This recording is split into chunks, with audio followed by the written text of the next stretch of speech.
और एक बार फिर से आप सभी का स्वागत है। खबरों में आगे बढ़ते हैं। सीरिया में शक्ति संतुलन बदल गया है। रूस और ईरान समर्थक बशर अल असद की सरकार गिर चुकी है और असद देश से भाग चुके हैं। रूस और ईरान की इस हार से अमेरिका और इजराइल दोनों ही बेहद खुश हैं। उन्हें इस बात से भी फर्क नहीं पड़ रहा है कि खुद को विद्रोही कहने वाले इतिहास में कट्टर आतंकी रहे हैं और अमेरिका के खिलाफ भी काम करते रहे हैं। इन सबके बीच सीरिया का भविष्य फिर अधर में लटका दिख रहा है। सीरिया में हालात बदलने के बाद भारत ने भी प्रतिक्रिया दी है। भारतीय विदेश मंत्रालय ने कहा है कि हमारी अपील है कि सीरिया की क्षेत्रीय अखंडता और संप्रभुता की रक्षा हो। लोगों के हितों को ध्यान में रखते हुए वहां शांति के साथ राजनीतिक प्रक्रिया आगे बढ़ाई जाए। सीरिया में बशर अल असद की सत्ता खत्म होने के बाद लोग सड़कों पर हैं और जश्न मना रहे हैं। सुन्नी विद्रोहियों के सीरिया की सत्ता पर काबिज होने के बाद हजारों की तादाद में लोग देश छोड़ने के लिए सड़कों पर निकल पड़े, जिससे दमिश्क से बाहर जाने वाली तमाम सड़कों पर लंबा जाम लगा हुआ है।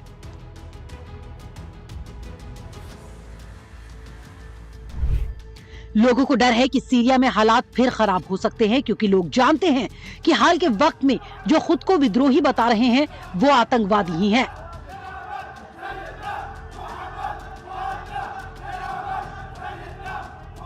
Now the question is whether these people who have suddenly captured the country, will they be able to, they are not a coherent force. You have the Kurds, you have some Al-Qaeda, Islamic State and others.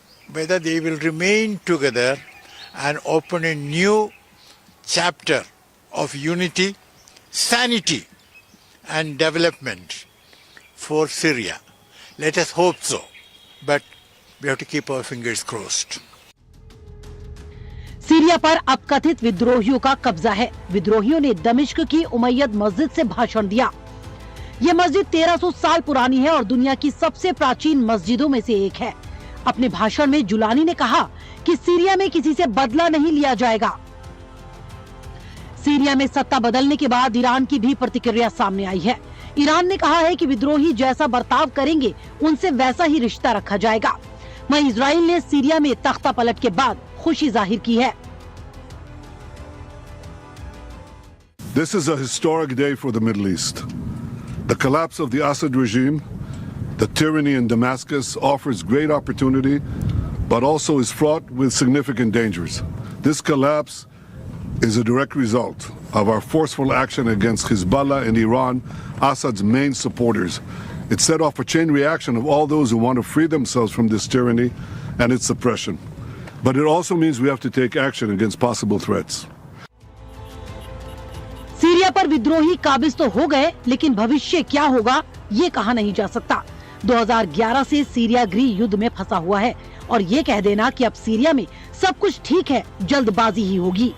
Bureau report, live times.